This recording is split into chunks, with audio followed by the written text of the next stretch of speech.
Welcome back to Her True Stories, where we share real tales of women who refuse to be victims. I'm about to tell you a story that will shock you, inspire you, and maybe even change how you think about family loyalty. This is the story of Marvi Harlow, a 58-year-old widow who discovered that sometimes the people closest to you can be the most dangerous. Before we dive in, if you're new here, hit that subscribe button right now. Trust me, you don't want to miss the stories we share on this channel. And if you've been following our journey, you know exactly why you're here. Today's story has everything: betrayal, poison, family greed, and a woman who proved that being underestimated can be the most powerful weapon of all. So grab your coffee and maybe check who made it, because this story will have you questioning everything you thought you knew about trust, money, and family. Let's begin.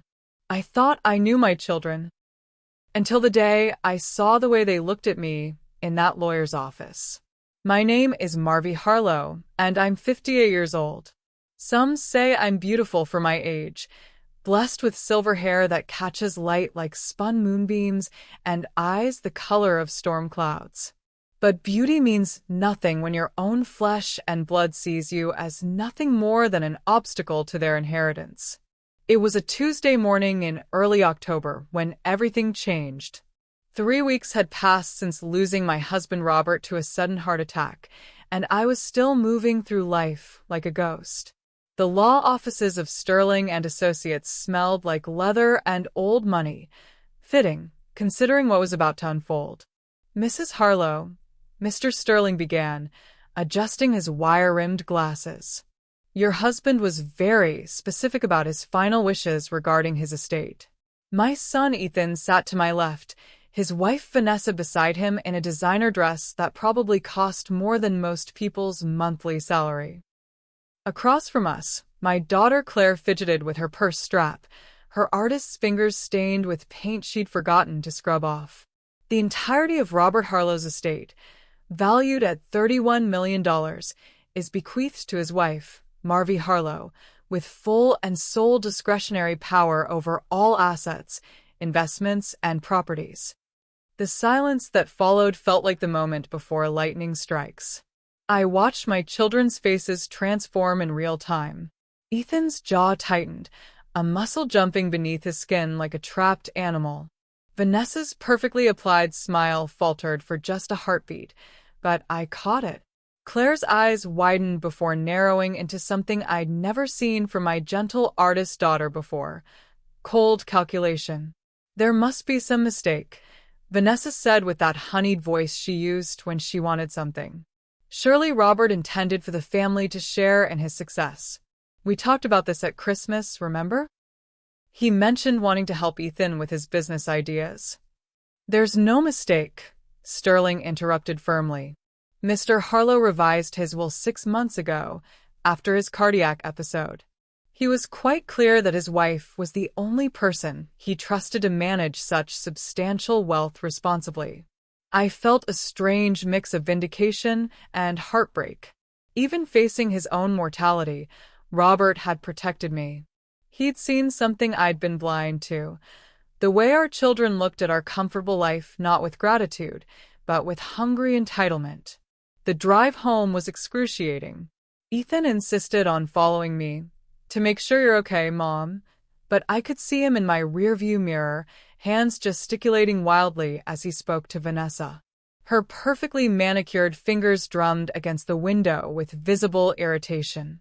That evening, they descended on my house like locusts. All 3 of them, unannounced but somehow expected, settling into my dining room as if they had every right to be there. "Mom," Ethan began over the pot roast I'd been cooking when they arrived, "we need to discuss Dad's decision." "What's to discuss?" I asked, though my stomach was already knotting with dread.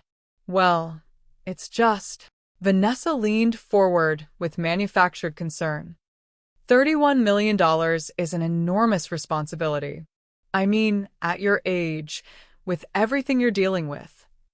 At your age. The words hung in the air like smoke from a funeral pyre. "What Vanessa means," Ethan said quickly, shooting his wife a warning glance, is that we want to help. Families should support each other, especially now. Claire nodded enthusiastically, her paint-stained fingers clasped together. Daddy always said we were a team. Think of what we could accomplish together. Ethan could finally start that resort business. I could open my own gallery, and Vanessa could. Stop. My voice cut through their excited planning like a blade through silk. Your father left his money to me. That was his choice, made when he was completely sound of mind. I intend to honor his wishes. The temperature in the room seemed to drop 10 degrees. Vanessa's smile became razor-thin. Of course, Mom. We're just concerned about you managing everything alone. There are so many decisions to make, so many people who might try to take advantage. But I wasn't alone. I had Robert's love protecting me even in death, and his unwavering faith in my judgment. What I didn't have anymore, I realized with growing clarity, was the family I thought I'd raised. As they left that night, I heard Vanessa whisper to Ethan by the front door. She'll come around. Old people always do when they realize they're in over their heads. Old people.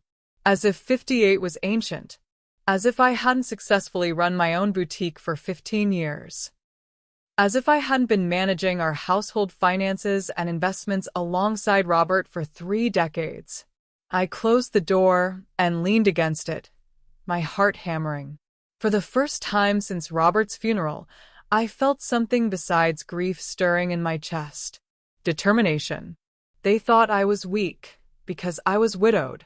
They thought I was foolish because I was grieving. They thought I was vulnerable because I was alone. They were about to learn how wrong they could be. Before we continue with this story of betrayal and justice, I want to thank our Her True Stories family. If this opening has you hooked, please hit that like button. It helps other women find these tales of strength and survival. And if you're new here, don't just listen and leave. Hit subscribe so you'll never miss another story that speaks to your soul. Now, let me tell you how quickly my children showed their true faces. They didn't even wait a week before they started circling like vultures. Thursday morning brought Ethan to my door with coffee from the expensive place downtown and a box of French pastries, my son, who never brought me breakfast in his adult life. He settled into Robert's favorite chair without asking, and I wanted to tell him to move but held my tongue. How are you sleeping, Mom? He asked with the kind of careful concern usually reserved for invalids. The truth was I hadn't slept well since the funeral.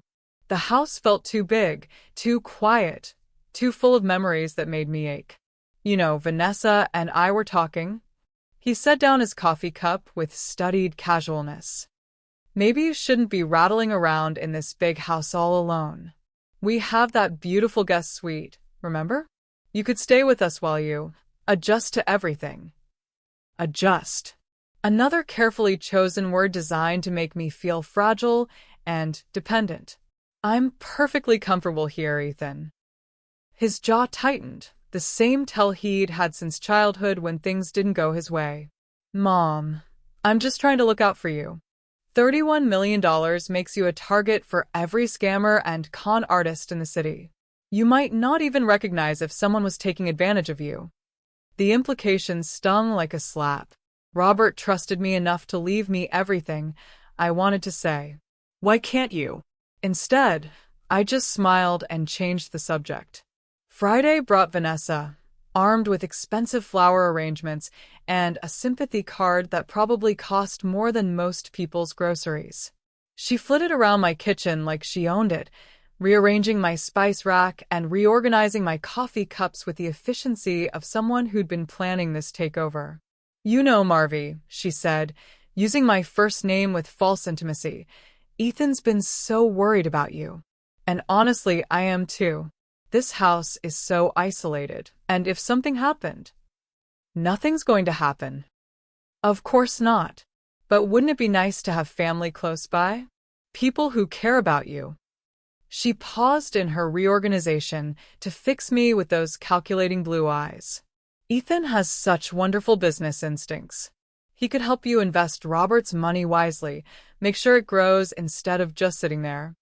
There it was, the real reason for all this sudden attention. They didn't want to take care of me. They wanted access to my money. Robert worked 40 years for that money, I said quietly. Exactly. And he'd wanted to help his family, wouldn't he? I mean, what are you really going to do with $31 million at your age? The question hit me like ice water. What was I going to do with it? I'd been a wife and mother for so long, I'd almost forgotten I was a person with my own dreams and desires. I'll figure it out, I said. Vanessa's smile grew sharp around the edges. I'm sure you will, sweetie. I'm sure you will. The weekend brought Claire, tears streaming down her face as she confessed her financial struggles. Student loans from art school, credit card debt, her struggling career as a painter. I held my youngest child and listened to her sob against my shoulder, my heart breaking for her pain. But even as I comforted her, I noticed how quickly her tears dried when I didn't immediately offer to solve all her problems with a check. Daddy always said family comes first, she whispered, and I felt the manipulation like a knife between my ribs. By Monday, they'd established a pattern. Ethan in the mornings with coffee and investment opportunities. Vanessa in the afternoons with helpful suggestions about financial advisors and estate planning. Claire in the evenings with emotional appeals disguised as family bonding. They were tag-teaming me like professional wrestlers, each wearing me down for the next person's attack. There's this financial advisor I know, Vanessa mentioned casually over tea Tuesday afternoon. Very exclusive clientele. He specializes in helping widows manage large estates. She slid a business card across my coffee table. Derek Pemberton, Senior Investment Advisor. The card was expensively embossed, professionally designed. When I looked up, Vanessa was watching me with hawk-like intensity. I'm not ready for that yet, I said carefully. Of course not. But when you are ready. Derek has years of experience with estate planning for senior clients. He could help you set up trusts, maybe restructure some assets for tax efficiency. The way she said it made my skin crawl. Senior clients. As if being 58 made me senile. That night, I did something I hadn't done since Robert's death. I called my old friend Margaret Chin, who'd been Robert's secretary for 20 years before retiring. Margaret had always been sharp, always been honest, and she'd known our family since the children were small. Marvy, honey, how are you holding up? Her voice was warm and familiar through the phone. I found myself crying, not the careful, controlled tears I'd been holding back around my children, but honest, ugly sobs. I told her everything. The inheritance, the sudden attention from Ethan and Vanessa and Claire, the feeling that I was being hunted by my own family. Margaret listened without interruption, then said quietly, You know what your Robert used to tell me about people and money? What? He said you never really know someone until you see how they act when there's a fortune at stake. Money doesn't change people, Marvy. It just reveals who they really were all along. The words hit me like cold truth. Margaret was right. The inheritance hadn't made my children greedy. It had simply exposed the greed that was already there. What should I do? I whispered. Be smarter than they think you are, she said firmly. And document everything. Every conversation. Every suggestion. Every attempt to pressure you. If this goes where I think it's going, you'll need evidence. That night, I started a journal. A leather-bound notebook that I kept hidden in my bedroom safe, behind Robert's old watch and my grandmother's jewelry. Every manipulation attempt, every suspicious suggestion, every moment that made my instincts scream warnings, all of it went into that book. If my children thought I was just a grieving widow, too old and too trusting to see their schemes, they were about to learn how wrong they were. But first, I needed to see exactly how far they were willing to go to get my money. Something told me I wouldn't have to wait long to find out. If they thought I was too old to see what they were doing, they didn't know me at all. Wednesday morning brought Ethan to my door with a leather tube under his arm and excitement radiating from every pore. He spread blueprints across my dining room table with the confidence of a man who'd already won some victory. I didn't know we were fighting. "What are these?" I asked, though dread was already pooling in my stomach. "Remember that business opportunity one mentioned? The luxury eco-resort in Costa Rica?" His eyes lit up like Christmas morning. "I've found the perfect location, Mom. Beachfront property, sustainable design, targeting high-end eco-tourists. This could be huge." I studied the detailed architectural drawings. They were professional, expensive-looking, complete with landscaping plans and interior design concepts. This wasn't some weekend brainstorming session. This had been planned for months. "How much?" I asked quietly. $8 million for the initial investment. "But Mom, the projected returns are incredible. Conservative estimates show we could triple that within 5 years, possibly more with the right marketing." $8 million. More than a quarter of my entire inheritance for a business my son had never mentioned before his father's death. "Where did you get these blueprints, Ethan?" He shifted slightly, a childhood tell I recognized immediately. "I've been working on this concept for a while. I wanted to have everything ready when the right opportunity came along." When the right opportunity came along. When his father died and left money to someone Ethan thought he could manipulate. "I need time to think about it," I said. His face darkened. "Mom, opportunities like this don't wait around. The sellers are only giving us a 2-week window before they move to other investors. Then I guess we'll have to let it pass." For a moment, I saw something raw and ugly flash across my son's face, something that looked like hatred. Then he forced a smile that didn't reach his eyes. "Of course. Take all the time you need. I'd hate for you to miss out on something Dad would have been so excited about." Using Robert's memory as leverage. That's when I knew I was dealing with a stranger wearing my son's face. After Ethan left, I did something that would have seemed paranoid to the old me. I called the development company listed on his business cards.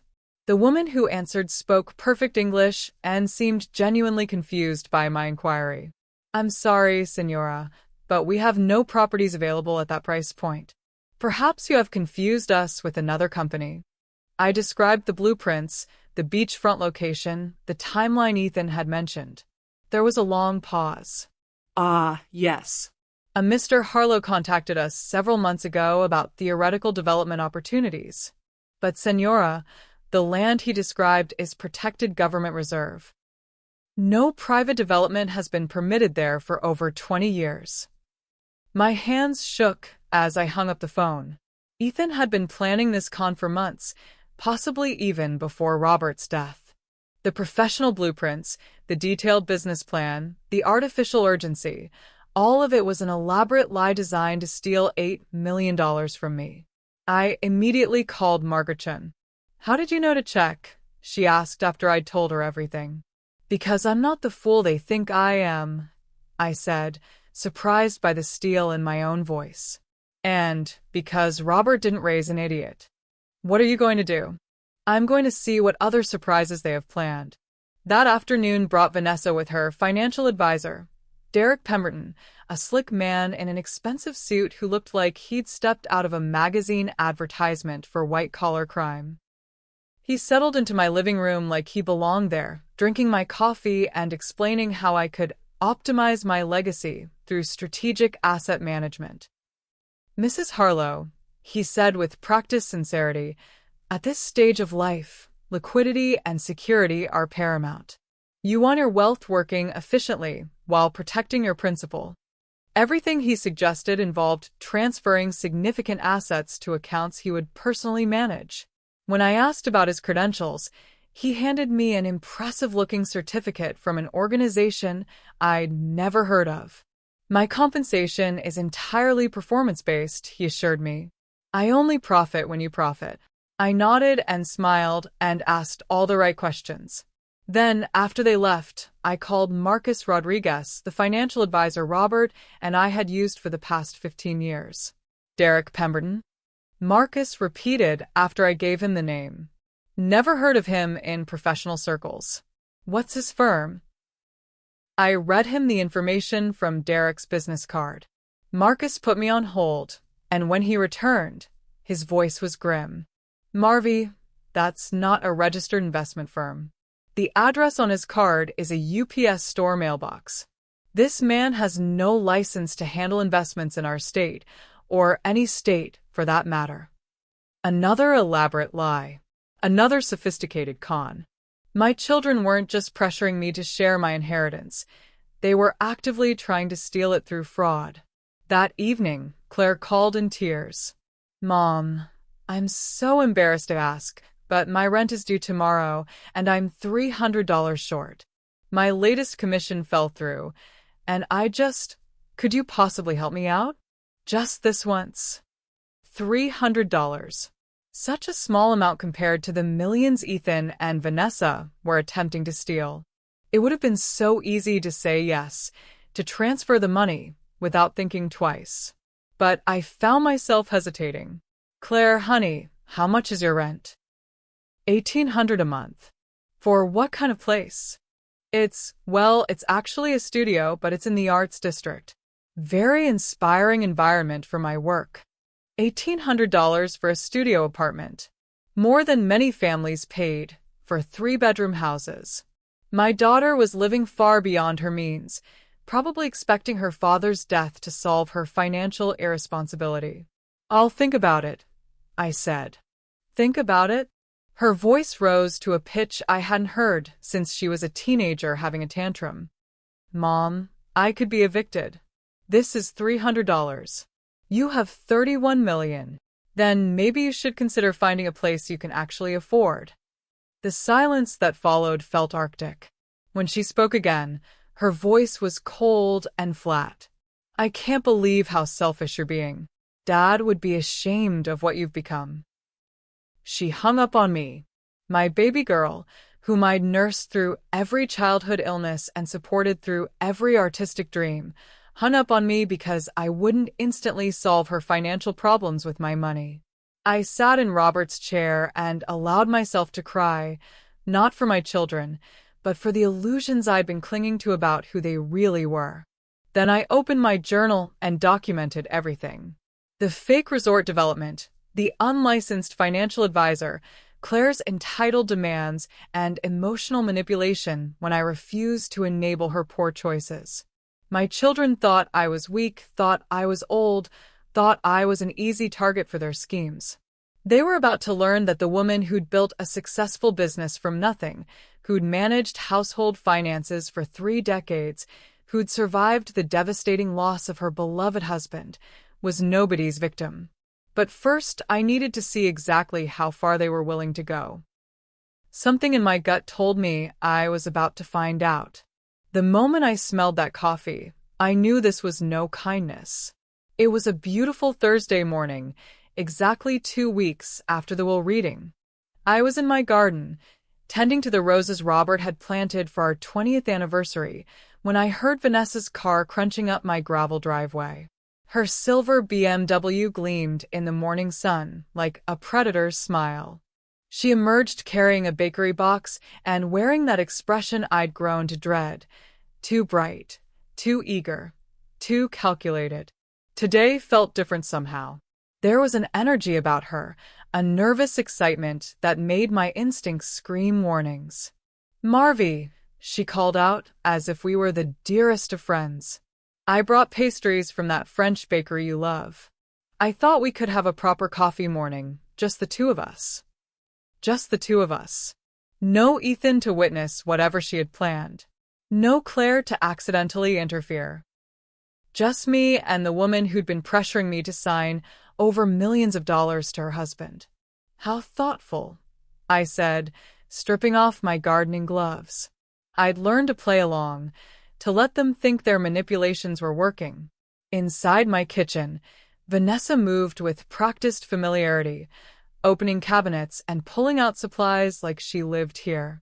She'd done this before, gradually establishing her presence in my space, learning my routines, studying my habits.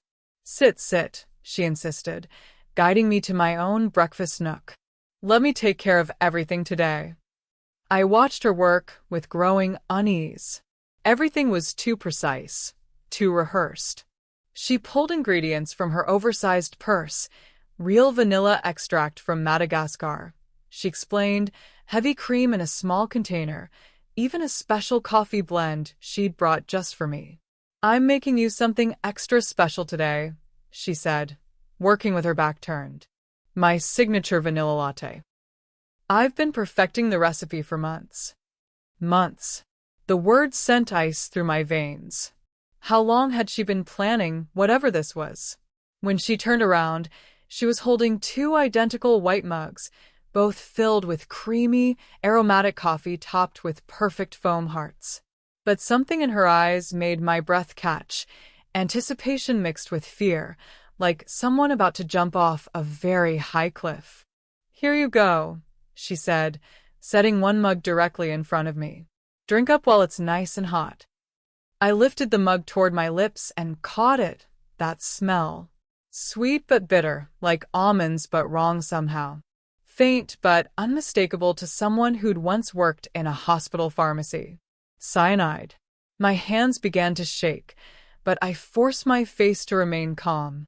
Vanessa was watching me with laser focus, like a scientist observing a crucial experiment.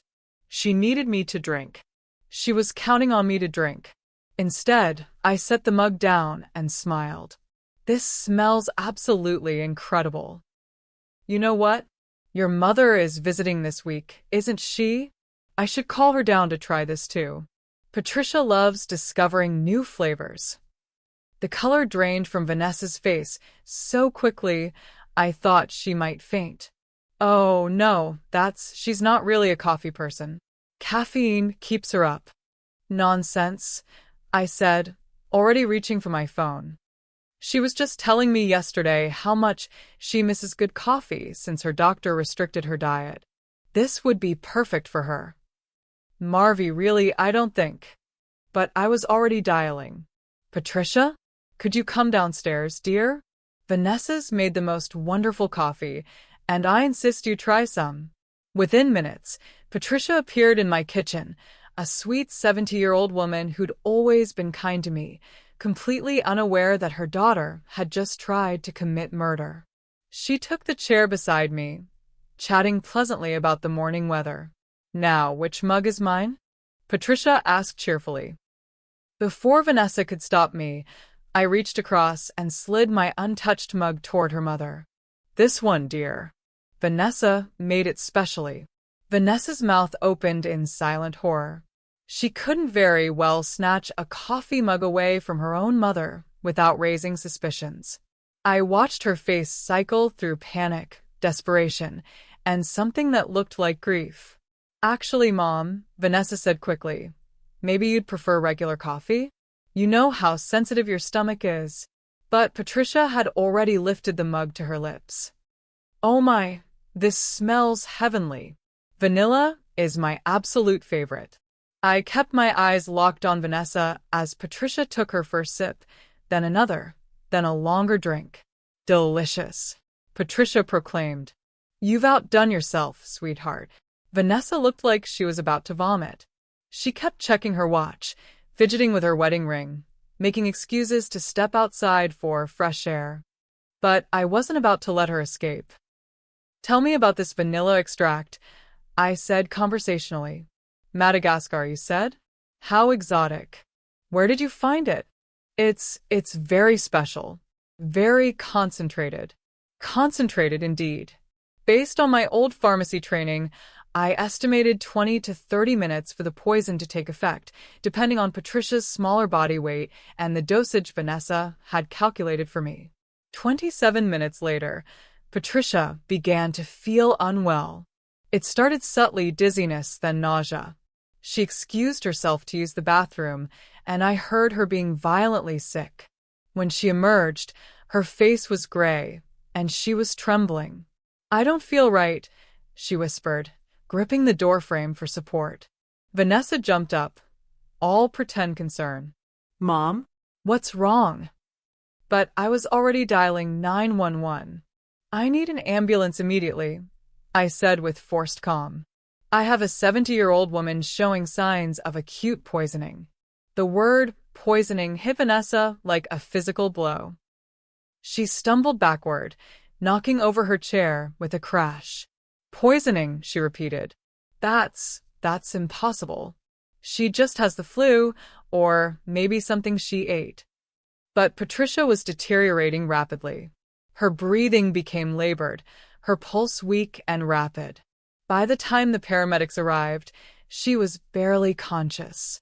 I rode in the ambulance, holding Patricia's hand while the EMTs worked frantically to stabilize her.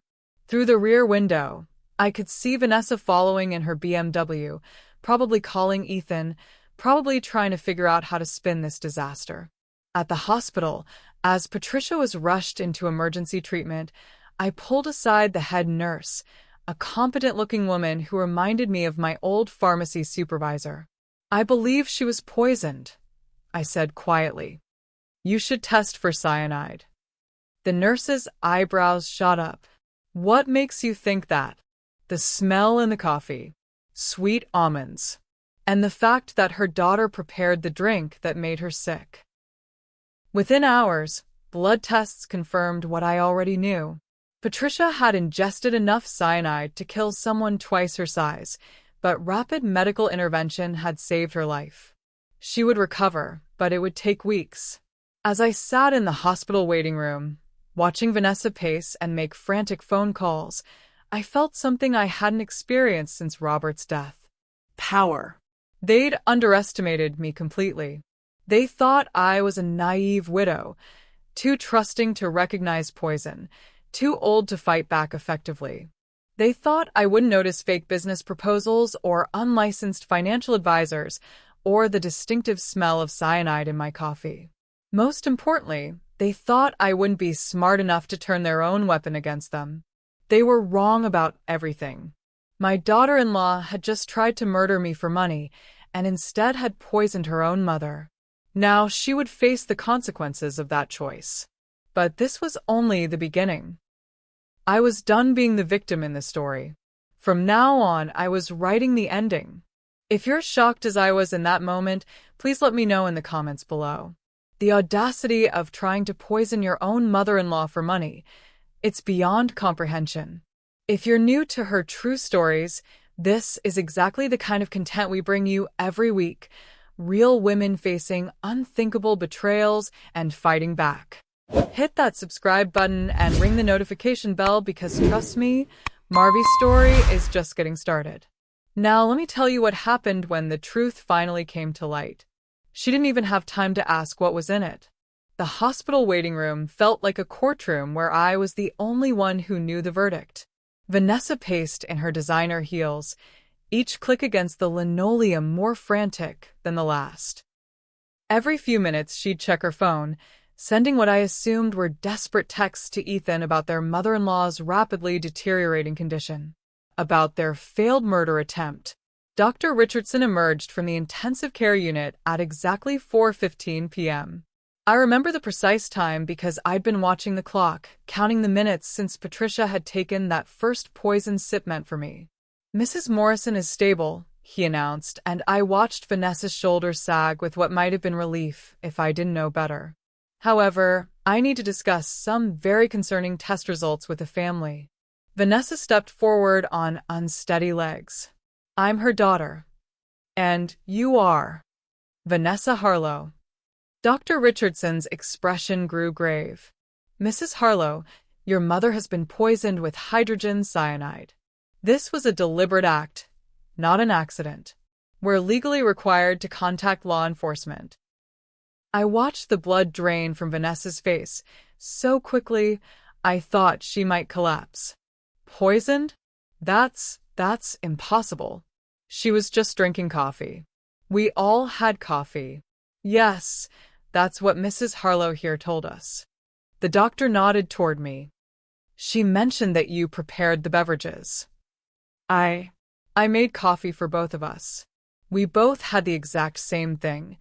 But even as she spoke, we both knew it was a lie. I had switched the mugs, and she knew it.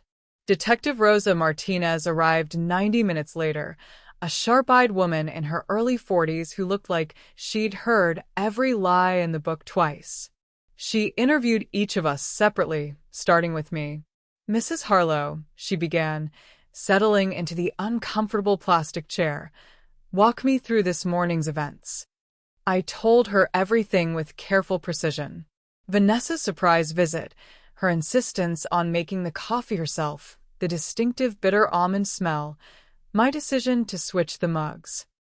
Detective Martinez took detailed notes, her eyebrows rising when I mentioned recognizing the scent of cyanide. "You have experience with cyanide, Mrs. Harlow?" "I worked at Memorial Hospital's pharmacy for 2 years in my 20s. We had extensive safety training on various toxins. Hydrogen cyanide has a very distinctive odor, sweet almonds. Once you've been trained to recognize it, you never forget." "And you immediately suspected poisoning?" I suspected something was wrong. Vanessa was acting strangely, nervous, excited, watching me too intently. When I smelled that familiar odor, I met the detective's steady gaze. "I've raised children, detective. I know when someone is lying to me." "Why didn't you call police immediately?" This was the crucial question.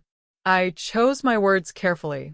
I wasn't completely certain, and I thought if I was wrong, I'd seem like a paranoid widow. But if I was right and refused to drink, Vanessa would know I'd discovered her plan. The safest option seemed to be making sure someone else received the coffee, someone who could get immediate medical attention. It was mostly the truth.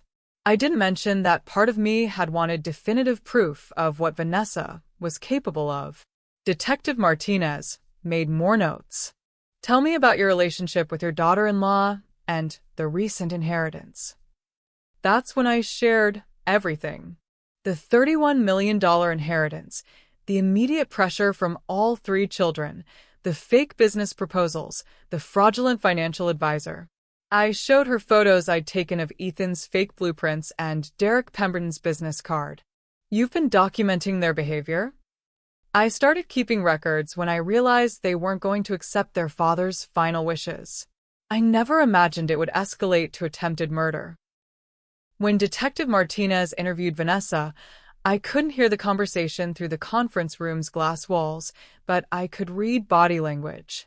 Vanessa's animated gestures, her frequent head shaking, the way she kept touching her throat, classic signs of deception. The interview lasted nearly 2 hours. When it ended, Vanessa emerged looking hollow-eyed and defeated. She walked straight to me.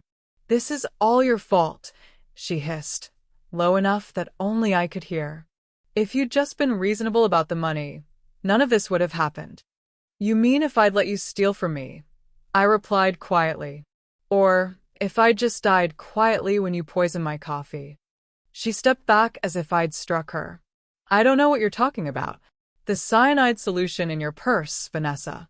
The one you've been carrying for weeks, waiting for the perfect opportunity to kill me."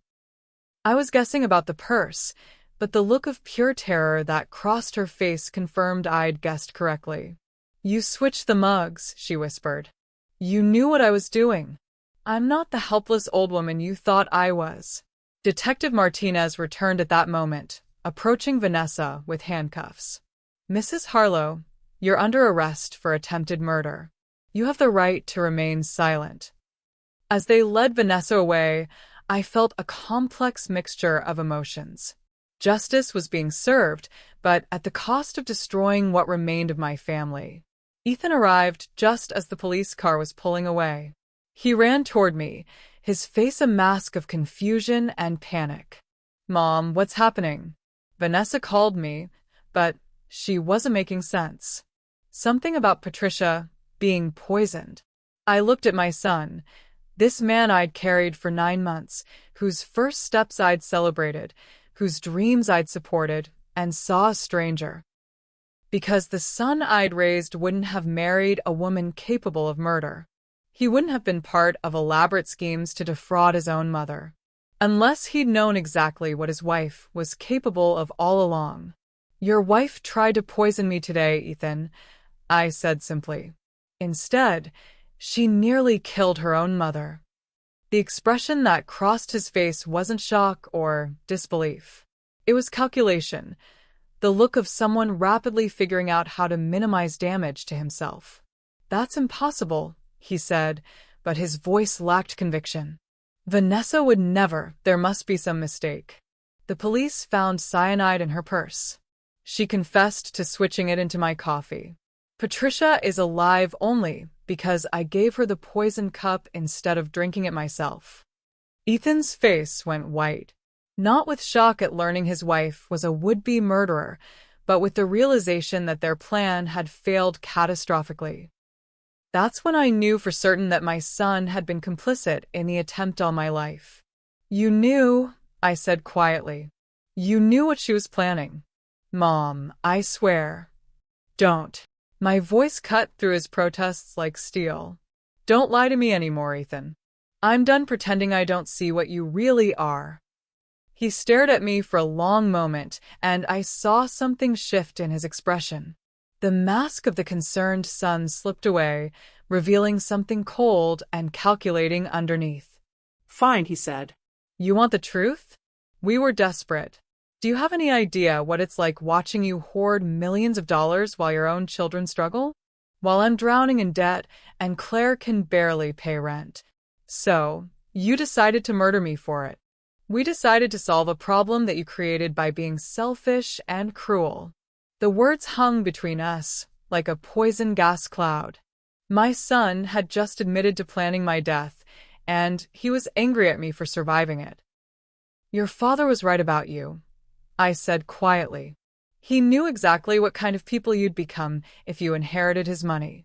That's why he left it all to me." Ethan's face twisted with rage.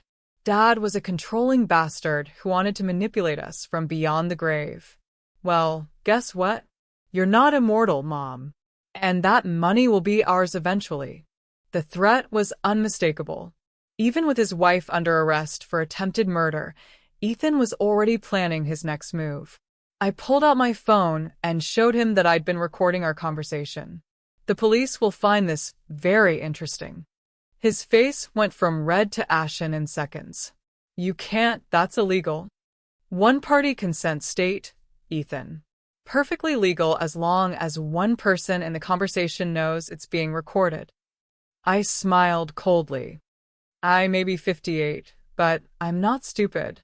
He left without another word, but I could see the fear in his eyes. His wife was going to prison, and now he'd implicated himself as an accessory to attempted murder. That night, I sat alone in my house and allowed myself to mourn. Not for Vanessa, who'd tried to kill me, or for Ethan, who'd helped plan my murder. I mourned for the family I'd thought I had, for the children I'd believed I'd raised, for the illusions that had been shattered beyond repair. Then I opened my journal and wrote down everything that had happened. Every word, every threat, every admission of guilt. Because this wasn't over. My children had revealed themselves as people capable of murder for money. Now I had to decide what to do with that knowledge. The old Marvy would have tried to forgive them, would have made excuses for their behavior, would have probably given them money to help them start over. But the old Marvy had died the moment she smelled poison in her coffee. The new Marvy was going to make sure they paid for what they'd tried to do. Not just legally, though they would certainly face consequences in court. They were going to pay in ways they couldn't even imagine yet. Because I'd learned something important about myself in that hospital waiting room. I wasn't just a survivor.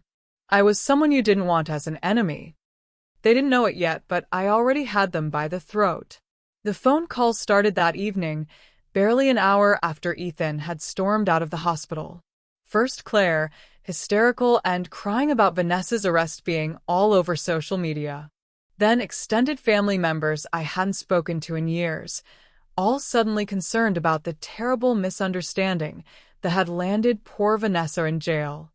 Each caller had the same underlying message. Surely I was mistaken about the poisoning. Surely there was some innocent explanation. Surely I wouldn't want to destroy the family over what might have been an accident. I listened to them all with growing amazement. Even faced with attempted murder, they were more concerned about protecting the perpetrator than supporting the victim.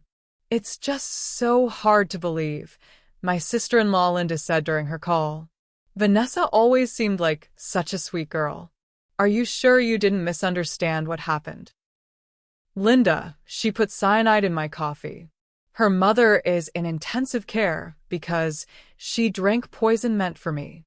"Well, yes, but maybe it was some kind of mistake. Maybe she grabbed the wrong bottle, or—" I hung up on her. I was done making excuses for people who'd rather believe comfortable lies than face uncomfortable truths. The first productive call I made was to Marcus Rodriguez, my financial advisor. "Marcus, I need you to freeze all accounts where any family members are listed as beneficiaries or have access privileges," I told him. "Credit cards, loans, anything where I'm a cosigner or guarantor." "Marvy, that's quite drastic. Are you certain?" "My daughter-in-law just tried to murder me for my inheritance, Marcus. My son was complicit." "Yes, I'm certain. Consider it done. I'll have everything locked down by morning." The second call was to Harold Chen, Margaret's husband, who'd been a private investigator before retiring. Harold was 75 but still sharp as a razor, still connected to a network of professionals who could dig up information that wasn't available to the general public. "Harold, I need you to investigate my children's finances. Bank records, phone records, internet search histories, if you can get them legally. I want to know exactly what they've been planning and for how long." "You sure about this, Marvy? Once you open this door, there's no closing it again." "They opened the door when they decided I was expendable. I'm just walking through it. Give me 72 hours. While I waited for Harold's investigation, I focused on documenting everything I could remember. Every suspicious conversation, every pressure tactic, every moment that had made my instincts scream warnings. The journal I'd started was becoming a detailed record of a conspiracy to defraud and murder me. On Friday afternoon, Detective Martinez called with an update. "Mrs. Harlow, we've executed search warrants on both your son's and daughter-in-law's residences. I thought you should know what we found." "I'm listening." In Mrs. Vanessa Harlow's home office, we discovered extensive research on inheritance law, specifically regarding circumstances that would expedite the transfer of assets to surviving family members. We also found printed emails between her and your son discussing what they called the money problem and various solutions they'd considered. My stomach clenched. Various solutions? The emails date back 6 months, Mrs. Harlow. This wasn't a desperate, spur-of-the-moment decision. They'd been planning this for half a year, possibly longer. 6 months ago, Robert had still been alive, recovering from his mild heart attack and revising his will to ensure I'd be protected. While I'd been caring for my husband and worrying about his health, my children had been plotting my death. "There's more," Detective Martinez continued. "We found the source of the cyanide photography developing chemicals purchased online over the past 2 months. Small amounts from different suppliers, delivered to various addresses. Very sophisticated planning." "What about Ethan's house?" "Your son had detailed financial records hidden in his home office.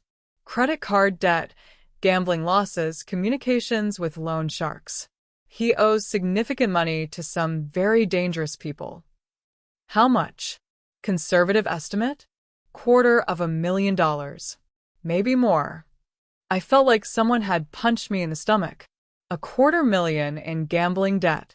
No wonder they'd been so desperate to get their hands on my inheritance. We also found a notebook with calculations related to your inheritance. Timelines for accessing funds immediately versus long-term inheritance schedules. And she paused. This is difficult to tell you, but we found draft plans for disposing of a body and covering up a death to make it appear natural. The phone slipped from my hand. I had to pick it up off the floor. Mrs. Harlow? Are you there? I'm here, I whispered. You're saying they plan to kill me and hide my body? The evidence suggests they were exploring multiple scenarios. Poisoning to simulate heart failure was apparently their preferred method because it would be less likely to trigger an autopsy.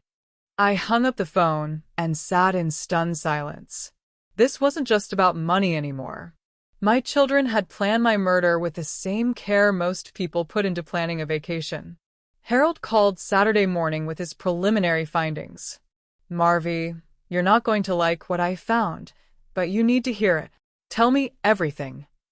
Your daughter, Claire, has been in contact with that fake financial advisor, Derek, for 3 months. They've been planning to have you declared mentally incompetent once they gained access to your accounts. Incompetent? They had a psychiatrist lined up, Dr.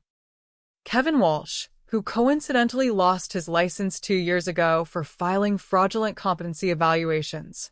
They were going to claim you were suffering from grief-induced dementia. The betrayal cut deeper than I'd thought possible.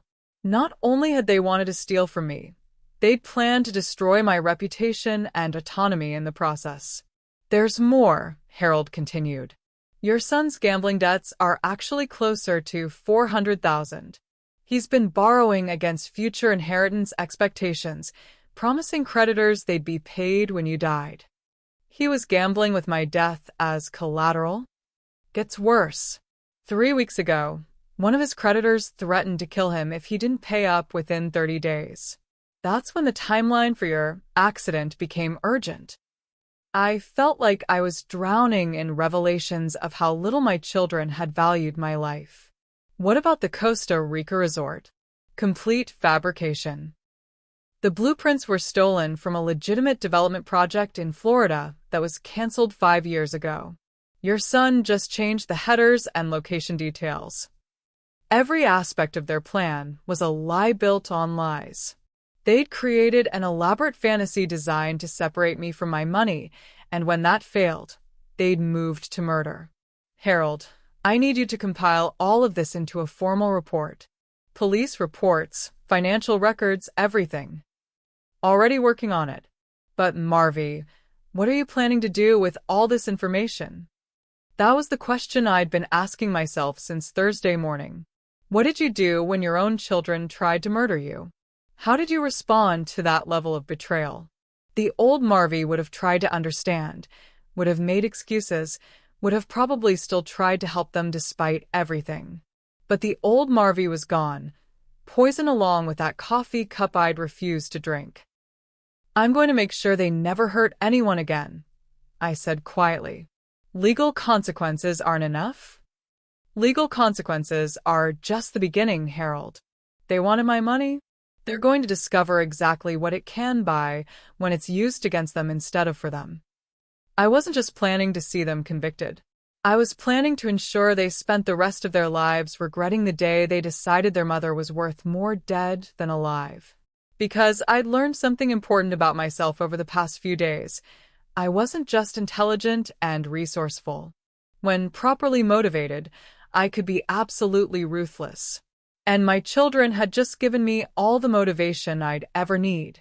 If this story is keeping you on the edge of your seat, please hit that like button and let me know in the comments what you think Marvy should do next. We're building to something explosive here, and I want to hear your thoughts. Don't forget to subscribe to Her True Stories if you haven't already. We bring you these incredible tales of women fighting back every single week. Now, let me tell you about the trap that finally caught them both. The trick to catching a liar is to let them think you believe them. Vanessa made bail Monday morning, $50,000 that Ethan somehow scraped together, probably by selling everything valuable they owned or borrowing against future assets they'd never actually receive. I watched from my car across the street as she emerged from the county jail looking like a ghost. No makeup, unwashed hair, wearing the same clothes she'd been arrested in 3 days earlier. Ethan was waiting in his pickup truck, another sign of their deteriorating finances. His BMW had probably been repossessed. They sat in the parking lot for nearly an hour, and I could see the intensity of their conversation through the windshield. From their body language, it wasn't a loving reunion. They drove straight to my house. I was ready for them. Marvy, Vanessa began when I opened the door, her eyes red-rimmed and desperate. I know how this looks, but I swear to you, what happened to Patricia was an accident. I never meant for anyone to get hurt. I let them into my living room, where I'd carefully staged everything. My phone positioned on the coffee table to record without being obvious. Soft lighting to make them feel comfortable. A glass of wine in my hand to appear relaxed and perhaps slightly impaired. "I'm listening," I said gently, settling into my chair like a sympathetic grandmother. Vanessa launched into her story, a masterpiece of manipulation designed to evoke sympathy while admitting to nothing prosecutable. She talked about feeling overwhelmed by financial pressure, about wanting to help Ethan but not knowing how. She portrayed herself as a confused, desperate woman who'd made a terrible mistake. "I brought those different vanilla extracts because I wanted to create something special," she said, dabbing at her eyes with a tissue. "I thought if we could just have a nice, calm conversation about sharing some of the inheritance, if I could show you how much we care about you." "Vanilla extracts?" I asked innocently. "You brought several?" She hesitated for just a moment. Yes. I wanted you to have choices. Madagascar, Tahitian, Mexican vanilla. I thought you could pick your favorite for the coffee." The life flowed smoothly now, creating a story that would explain away any poison residue they'd found in her possession. "That was very thoughtful," I said. "Where are those extracts now?" "The police took everything from my purse," Ethan interjected quickly. "It's harassment, pure and simple. They're treating an accident like some kind of crime." I nodded sympathetically. "I'm sure this will all be cleared up once they test everything properly. Real vanilla extract is perfectly harmless, after all." Something flickered in Vanessa's eyes. Fear, guilt, the calculation of a trapped animal looking for escape routes. "The thing is," I continued conversationally, swirling my wine, "I've been thinking about what you both said before. About families sticking together, about sharing Dad's wealth more fairly." Both of them leaned forward like wolves catching the scent of prey. "Maybe you were right. Maybe Robert would want his money to help his children directly." I took a sip of wine, letting the silence build their anticipation. 31 million is an enormous responsibility for one person. "It really is," Vanessa said quickly, her desperation barely concealed. "And at your stage of life, not that you're old, of course, but managing that much wealth can be so stressful." "Overwhelming," I agreed. "You know, if something happened to me, if I had another health crisis or an accident or became seriously ill, what would happen to all that money?" Ethan and Vanessa exchanged a quick glance. This was dangerous territory, but they couldn't resist the bait I was offering. "Well," Ethan said carefully, "I suppose it would pass to your children as next of kin, unless you'd specified otherwise in a will." "Do you have a current will?" Vanessa asked with studied casualness, though her eyes were sharp with interest. They were fishing for information about how quickly they could inherit if I died. The question revealed everything about their priorities. "I should probably update it," I mused. "The one I have now is from years ago, before Robert's heart problems." Another lie, but they had no way of knowing my will was current and very specific about asset distribution. "We could help you with that," Vanessa suggested eagerly. "Ethan and I know some excellent estate planning attorneys who specialize in complex inheritances." Of course they did. Probably the same lawyers who'd helped them draft those power of attorney papers to have me declared incompetent. "You're both so thoughtful to offer help." I refilled my wine glass, noting how they tracked every movement. "I have to ask something that's been bothering me, though. That morning when Patricia got sick, what exactly did you put in my coffee, Vanessa?" I know you said vanilla extract, but there was something else, wasn't there? It had such an unusual smell. Vanessa went very still, like a deer sensing a predator. I don't know what you mean. Sweet, but bitter at the same time. Almost like almonds, but not quite right. Maybe the coffee beans were stale? Ethan suggested weakly. I shook my head. No, this was something specific. Something you added to my cup, Vanessa. What was it?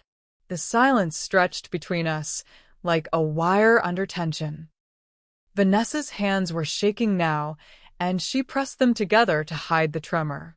I already told you it was vanilla extract. Which kind? I pressed gently. Madagascar? Tahitian? Mexican? You brought so many different varieties. Surely you remember which one you actually used in my coffee. I mixed them together to create a unique flavor profile. More lies, but she was getting flustered, contradicting her earlier story. My phone continued recording every word. How much did you use? How much what? How much of your special extract blend did you put in my coffee? A few drops? A teaspoon? The whole bottle? Vanessa shot a desperate look at Ethan, who was staring at his hands like they contained the secrets of the universe. Just a small amount, she whispered. Only a few drops. A few drops of what, Vanessa? And then, finally, her composure shattered completely. It wasn't supposed to happen like this, she sobbed. You were supposed to drink it, not her. You were supposed to just go to sleep peacefully, like you were tired from grief. Ethan grabbed her arm. Vanessa, stop talking right now. But the confession poured out of her like poison from a burst abscess. Do you know what it's like watching you sit on all that money while we lose everything? Do you know what those loan sharks threatened to do to Ethan? To both of us? We were desperate. And you just sat there being selfish, hoarding wealth you'll never even spend. So, you decided to murder me for it. It wasn't supposed to be murder. I researched the dosage carefully. It was supposed to look like a heart attack. Natural causes for a grieving widow. No one would have questioned it. Except you miscalculated. I calculated for your body weight, not Patricia's. She's so much smaller and frilier. Vanessa was crying hysterically now. I never wanted to hurt my mother. I love her. But you wanted to hurt me. I wanted the money. The words exploded out of her with shocking venom. I wanted you gone, so we could finally have what we deserve. You're not even Ethan's real mother. You're just some woman his father married. That inheritance should belong to his biological family. Ethan finally found his voice. Vanessa, shut up. Just shut up right now. But it was too late. She'd confessed to premeditated murder on recording, with clear motive and intent. More importantly, she'd revealed the depth of calculation behind her actions and her complete lack of remorse for attempting to kill me. I stopped the recording on my phone and stood up slowly. Thank you, I said quietly. That's exactly what I needed to hear. They both stared at me in growing horror as reality crashed over them. You recorded us, Ethan whispered. Every word. Vanessa's confession, her admission of premeditation, her motive for wanting me dead. The district attorney is going to find this very compelling evidence. Vanessa lunged for my phone, but I was already backing toward the kitchen where I had a backup recording device hidden. You can't use that, she screamed. That's illegal entrapment. Actually, it's perfectly legal. One-party consent state, which means as long as one person in the conversation knows they're being recorded, and I did, it's admissible in court. Ethan was on his feet now, his face flushed with rage. You manipulative bitch. You set us up. I gave you every opportunity to tell the truth, I said calmly. You chose to dig yourselves deeper instead. They left in a storm of threats and accusations, but I could see the fear beneath their anger. They knew what this recording meant. Vanessa's bail would be revoked. Her sentence would be much harsher now that she'd confessed to premeditated murder. And Ethan had just become an accessory after the fact by trying to help her cover up the crime. I poured myself another glass of wine and called Detective Martinez. Detective? This is Marvy Harlow. I have something you're going to want to hear immediately. As I waited for her to arrive, I felt a satisfaction I hadn't experienced since Robert's death. For months, my children had seen me as weak, vulnerable, easy prey for their schemes. Tonight, they'd learned that the woman they'd tried to murder was far more dangerous than they'd ever imagined. But this was still just the beginning of their education. They thought the police were here for me, but they were here because of me. Detective Martinez arrived within 45 minutes, bringing a colleague from the district attorney's office, a stern-faced prosecutor named Jennifer Walsh who specialized in elder abuse and domestic violence cases. They sat at my kitchen table, listening to the recording with expressions that grew increasingly grim. "This is a prosecutor's dream," Walsh said when the playback finished. "Clear confession, obvious premeditation, detailed motive. Mrs. Harlow, you've just handed us a conviction for first-degree attempted murder." "What about Ethan?" I asked. "He was clearly involved in planning this." Detective Martinez nodded. "At minimum, conspiracy to commit murder and accessory after the fact. Depending on what else we uncover in his communications, possibly more serious charges. We'll be executing additional search warrants tomorrow morning," Walsh added. "Phone records, computer files, bank statements. If there's more evidence of conspiracy, we'll find it." That night, I slept better than I had since Robert's death. Not because the danger was over. I knew my children would continue to be threats as long as they were free, but because I'd finally taken control of the situation. I was no longer reacting to their schemes. I was orchestrating their downfall. At 6:30 a.m., I was drinking coffee in my breakfast nook when my phone rang. Claire's number. "Mom?" Her voice was shaky and frightened. "There are police cars everywhere at Ethan's house. And at Vanessa's apartment, too." "What's happening?" I looked out my front window. 3 blocks away, I could see flashing lights at Ethan's modest ranch house. Men in FBI windbreakers were carrying boxes and computer equipment to waiting vans. "I imagine they're gathering evidence," I said calmly. "Evidence of what?" "Mom, you're scaring me." "You should be scared, Claire. Your brother and his wife tried to murder me. Now they're going to face the consequences." The line went quiet for so long I thought she'd hung up. "Then, murder?" "Mom, that's insane. Vanessa would never." "She confessed, Claire. Last night in my living room. She told me exactly how she planned to poison me and make it look like natural causes." Another long pause. When Claire spoke again, her voice was very small. "Oh God. Did she really try to kill you?" "Yes." "And Ethan knew?" "Yes." I could hear her crying softly. "Mom, I swear I didn't know anything about this. I would never have, if I'd known what they were planning." "I hope that's true, Claire. For your sake." The truth was, I believed her.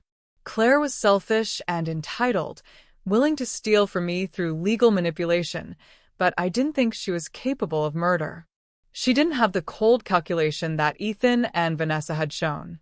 What's going to happen to them? They're going to prison for a very long time. By noon, both Ethan and Vanessa were back in custody. This time, there would be no bail. Vanessa had violated the terms of her release by contacting me, and her recorded confession made her an extreme flight risk. Ethan was charged with conspiracy to commit murder, accessory after the fact, and fraud related to the fake business proposals. The local news picked up the story by evening. Channel 7's lead story was "Wealthy Widow Survives Elaborate Murder Plot." The reporter, a polished woman with perfect makeup, stood outside my house while she recounted the basic facts. Sources close to the investigation say the attempted murder was motivated by a $31 million inheritance that the victim's late husband left exclusively to her, cutting out their adult children. I watched from behind my curtains, noting how they framed the story. I wasn't described as a woman who'd survived attempted murder by her own family. I was a wealthy widow whose money had supposedly motivated the crime, as if my inheritance somehow made me partially responsible for my children's choices. My phone rang constantly. Reporters wanting exclusive interviews, distant relatives suddenly concerned about my well-being, neighbors who'd barely spoken to me before calling to offer support. I let them all go to voicemail. The only call I took was from Patricia, calling from her rehabilitation facility. "I saw the news," she said weakly. "They're saying Vanessa confessed to trying to poison you?" She did. Everything.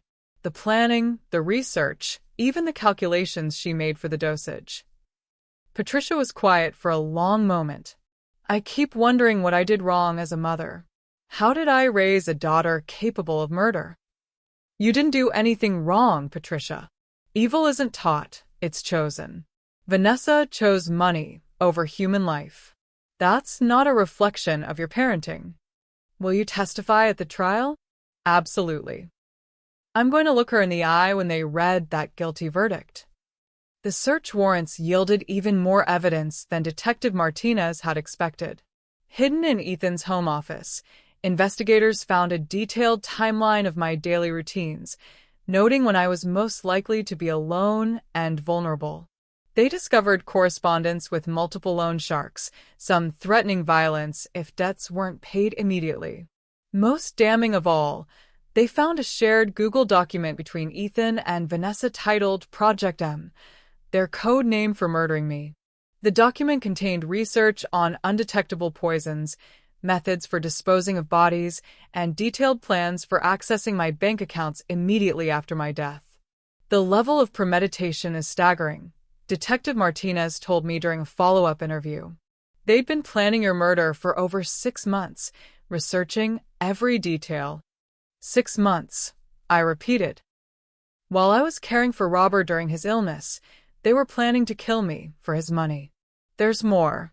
We found evidence that they'd attempted to take out life insurance policies on you without your knowledge. The applications were rejected because they couldn't provide proper authorization, but it shows how long they'd been planning this. Insurance fraud on top of attempted murder.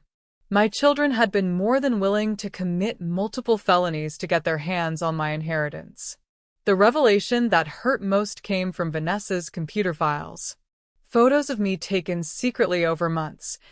Pictures of my daily routines, my medical appointments, my grocery shopping trips. I'd been under surveillance by my own family, studied like a target for assassination. But the discovery that shocked me most was a draft obituary they'd written for me. A touching tribute to a beloved mother and widow who died peacefully in her sleep after a brief illness. They'd planned not just my death, but how they'd present it to the world.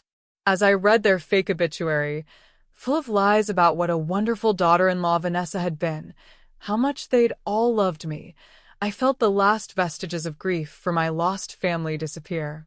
These weren't my children anymore. They were strangers who'd worn my children's faces while planning my destruction. "Mrs. Harlow," Walsh said during our final pre-trial meeting, "I want you to know that this is one of the most clear-cut cases of attempted murder I've ever prosecuted. The evidence is overwhelming." What kind of sentences are we looking at? For Vanessa, given the premeditation and the confession, I'm seeking life without parole. For Ethan, conspiracy and accessory charges could mean 25 to 40 years. Life without parole. My daughter-in-law would die in prison for trying to kill me. My son would spend the best years of his remaining life behind bars. The old Marvy might have felt sorry for them. The new Marvy felt only a cold satisfaction that justice was finally being served. "There's one more thing," Walsh added. We've received plea bargain requests from both defense teams. They're offering to plead guilty to lesser charges in exchange for reduced sentences. What do you recommend? Honestly, we don't need their cooperation. The evidence is so strong that I'm confident we'll get convictions on the most serious charges. I'd rather see them face the full consequences of their actions. Then that's what we'll do. As I left the prosecutor's office that day, I felt something I hadn't experienced in months: complete control over my own destiny. My children had tried to make me a victim, but instead they'd made me into something far more dangerous. They'd made me into their judge, jury, and executioner. The trial would just be a formality. The real judgment had already been passed. It's amazing how fast a marriage crumbles when prison is on the horizon. The trial began on a cold February morning, for months after my near murder. I'd spent those months preparing, not just as a witness, but as a woman reclaiming her power.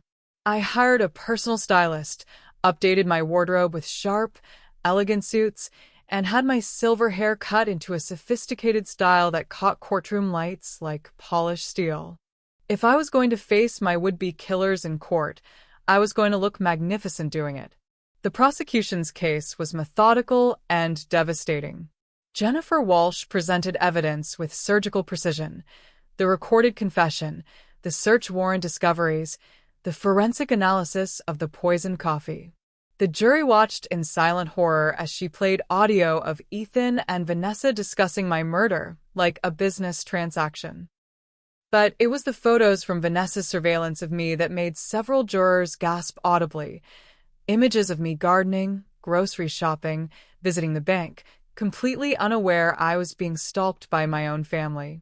"Ladies and gentlemen," Walsh told the jury during opening statements, "this was not a crime of passion.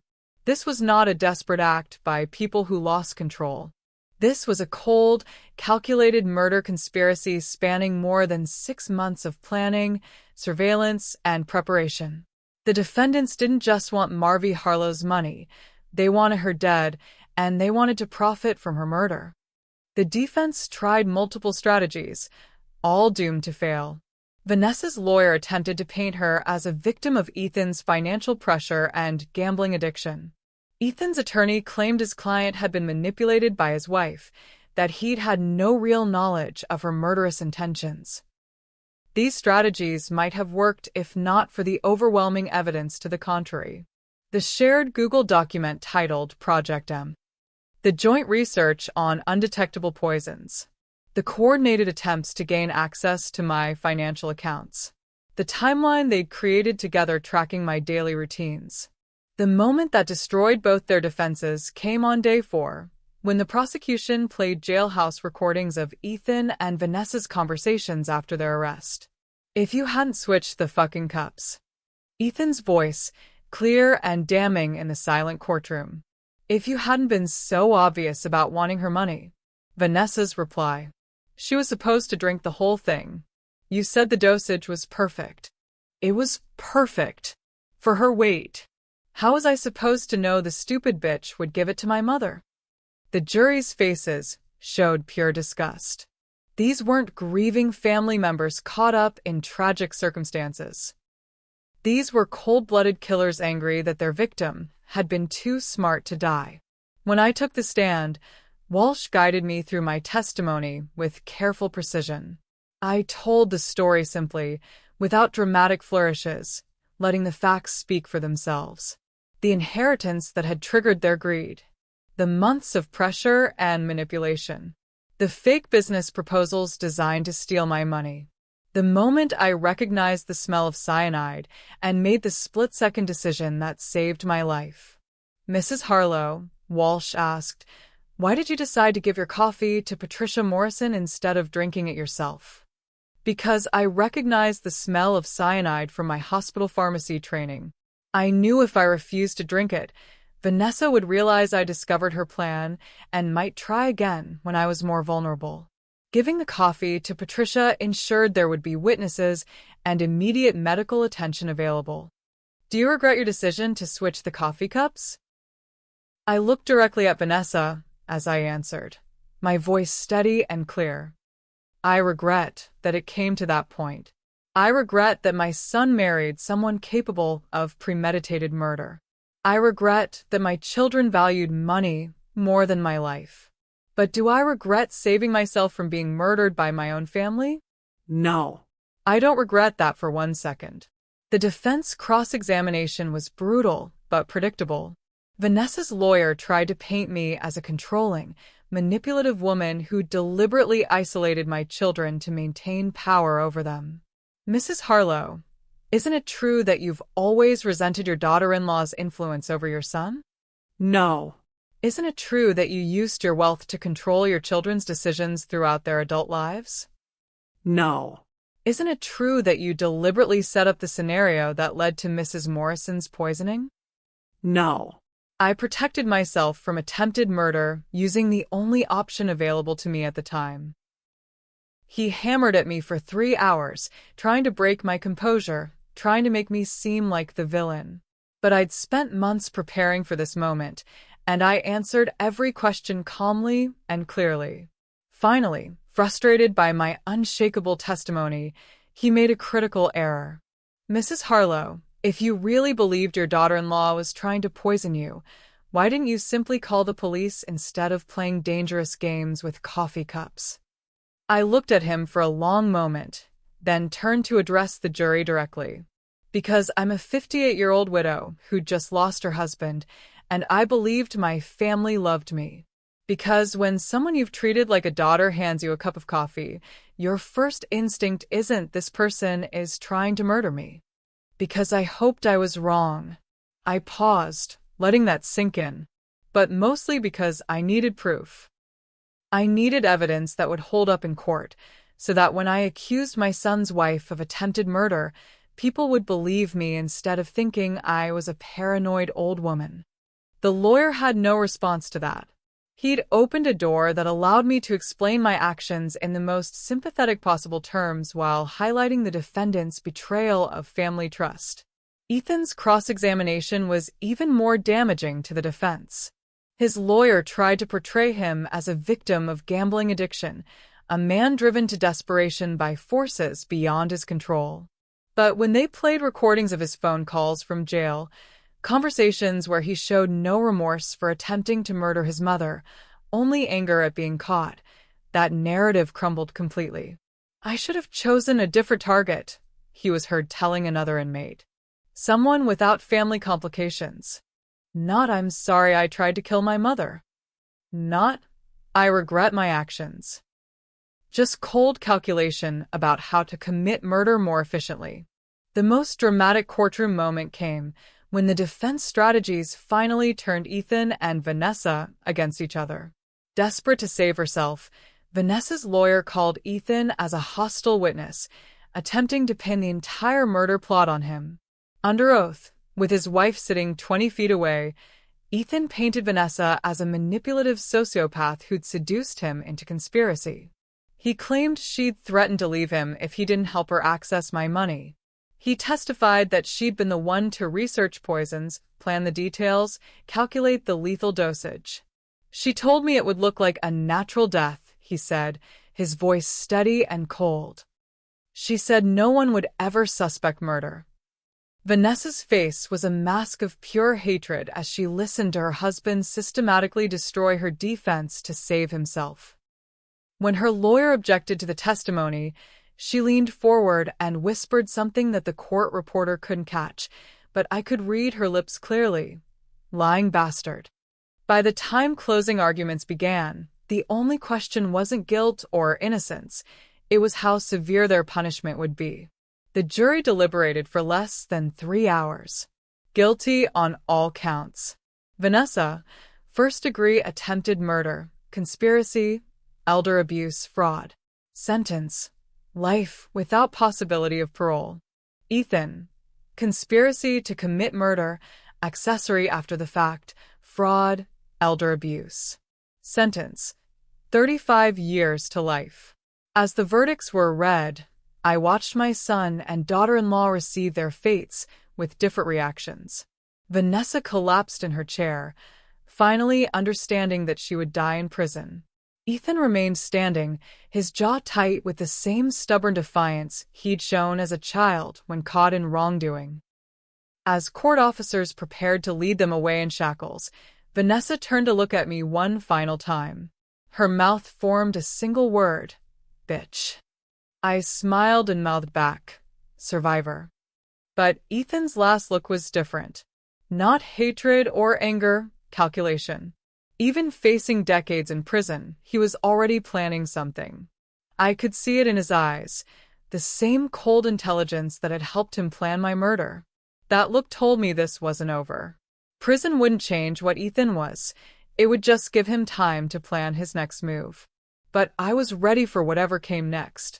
Because I'd learned something important about myself during these months of betrayal and survival. I wasn't just smarter and stronger than my children had realized. When properly motivated, I could be absolutely ruthless. And they'd given me all the motivation I'd ever need. That night, I sat alone in my house with a glass of Robert's best wine, finally allowing myself to feel the full weight of what had happened. My family was gone, not dead, but dead to me. The children I'd raised and loved had tried to murder me for money. But I was alive, I was free, and I had won. The war was over, but there was still one more battle to fight. One more child who'd betrayed me, who thought she could escape consequences because she hadn't directly participated in murder. Claire's about to learn that there are many ways to destroy someone's life without sending them to prison. And I was just getting started. Sometimes, revenge is best served in a coffee cup. 6 months after the trial, I was a completely different woman. The frightened widow who'd nearly been poisoned by her own family was gone, replaced by someone harder, smarter, more dangerous. I discovered reserves of cunning and ruthlessness I never knew existed within me. The inheritance had grown substantially during my transformation. Smart investments, guided by financial advisors I actually trusted, had turned Robert's $31 million into $43 million. Grief, I'd learned, was excellent motivation for mastering money management. Claire had tried desperately to maintain contact after the trial, sending increasingly frantic emails and voicemails that evolved from apologetic to demanding. She'd lost her job when the scandal broke. Apparently, having siblings convicted of attempted murder wasn't good for her career in the arts community. Her overpriced studio apartment had been repossessed, and she was couch surfing with friends who were growing tired of supporting her. "Mom, please," her last voicemail had pleaded. "I know I wasn't perfect, but I never tried to hurt you. I'm your daughter. Doesn't that count for anything?" It had counted for everything once. But Claire had shown her true character when she thought I was vulnerable. She'd been willing to steal from me through legal manipulation, to have me declared mentally incompetent, to drain my accounts systematically while leaving me to live in poverty. The only difference between her and her siblings was that she'd planned to let me live as a pauper instead of killing me outright. Small mercies. I deleted the voicemail without responding. The media attention had died down, but the story had made me something of a celebrity in certain circles. The widow who outsmarted her killers had been featured in true crime documentaries, women's magazines, and countless online forums. I'd turned down every interview request, but the attention had opened unexpected doors. Women contacted me constantly, widows facing pressure from greedy relatives, elderly people being financially abused by their own children, wives discovering their husbands' secret gambling addictions. They wanted advice, support, sometimes just someone who understood what it felt like to be betrayed by family. I found myself becoming an informal mentor, helping these women navigate legal systems, identify financial fraud, and most importantly, recognize their own strength. There was something deeply satisfying about transforming my trauma into power, not just for myself, but for others who needed protection. But my most personally satisfying project had been acquiring my children's former properties. I'd bought Ethan's house when it went into foreclosure, paying cash at well below market value. After having it completely renovated to erase every trace of his presence, I donated it to a women's shelter specializing in financial abuse recovery. The irony was perfect. The house where my son had planned my murder now protected women from exactly the kind of predators he'd become. Vanessa's upscale apartment received different treatment. I bought the entire building, then had her unit converted into a memorial library dedicated to elder abuse awareness. A bronze plaque in the lobby read, "In memory of all victims of family financial abuse, your trust was not misplaced, their betrayal was inexcusable." Today, however, I was sitting in a cafe in Florence, watching the sunset paint the Arno River in shades of gold and crimson. I'd spent the past month traveling through Italy, fulfilling dreams that Robert and I had shared but never found time to pursue. Every morning brought new beauty, new experiences, new reminders that life could be extraordinary when you stopped letting other people dictate your choices. I'd visited the Uffizi, the Vatican, the ruins of Pompeii. I'd eaten fresh pasta in tiny villages and drunk wine older than my grandchildren would have been. My phone buzzed with a text from Harold. "Thought you'd want to know. Vanessa's appeal was denied. Final decision. Ethan's too. No more legal options." I smiled and typed back, "Excellent." They would spend the rest of their lives in prison, exactly as they deserved. When they eventually died, alone, forgotten, marked forever as the children who tried to murder their mother for money, I would not attend their funerals. But there was still one loose thread to tie up. I opened my laptop and began typing an email to Claire. She'd been sending increasingly desperate messages, and it was time to provide the closure she'd been demanding. "Claire," I wrote, "I received your messages about needing help, about family loyalty, about forgiveness. I want you to understand something that should have been obvious months ago. The moment you conspired with Derek Pemberton to steal my money, you stopped being my daughter. The moment you plotted to have me declared mentally incompetent, you became a stranger wearing my child's face. Your siblings are in prison because they tried to murder me. You're not in prison only because you preferred theft to homicide. Consider that the only mercy you'll ever receive from me. I will live another 30 years, God willing. I will spend every day of those years ensuring my wealth supports people who understand that money comes with responsibility, not entitlement. You will never see a penny of what your father left me. When I die, everything will go to organizations that protect women and children from predators like you became. If you want to rebuild your life, do it with your own hands and your own work, the way decent people do. The way your father did before he became successful enough to attract parasites like his own children. Do not contact me again. You are dead to me, as I was apparently dead to you when you thought you could profit from my vulnerability. Marvy Harlow." I sent the email immediately, then blocked her address permanently. The final connection to my former life was severed. Outside the cafe window, Florence sparkled in the gathering dusk like a jewel box. Tomorrow I would take a cooking class, then visit a vineyard in Tuscany. Next week I'd fly to Greece, then perhaps Morocco, then wherever my heart desired. I was 59 years old, worth $43 million and growing, and completely free. Free from family obligations, from people who saw me as a resource to be exploited, from the exhausting work of loving people who'd never truly loved me back. My children had tried to destroy me for my money, and instead had given me the greatest gift imaginable, the knowledge of who I really was when stripped of illusions about family loyalty. I was a survivor. I was a fighter. I was a woman who would never again apologize for protecting herself or her assets. The waiter brought my check, 43 euros for dinner, and wine that had been absolutely perfect. I paid with my platinum credit card, the one with no spending limit, a privilege of wealth that I'd learned to use without guilt. As I walked back to my 5-star hotel through Florence's ancient streets, I thought about Robert. Would he approve of the woman I'd become? The wife who'd systematically destroyed their own children to protect herself? I thought he would.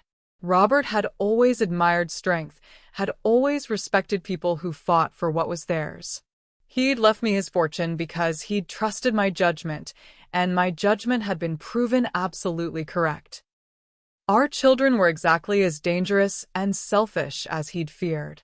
In my hotel suite, I poured myself a glass of Brunello di Montalcino and opened my laptop. Tomorrow, I would transfer another $1 million to organizations supporting elder abuse victims. Next month, I would establish a foundation providing legal aid to women being financially exploited by family members. I would spend my remaining years ensuring that Robert's money protected people like me from people like our children had become. But first, I had one small indulgence to enjoy. I opened a new browser tab and searched for recent news about the state prison where Ethan and Vanessa were serving their sentences. A small item caught my eye. Inmate violence increases at Millfield Correctional Facility.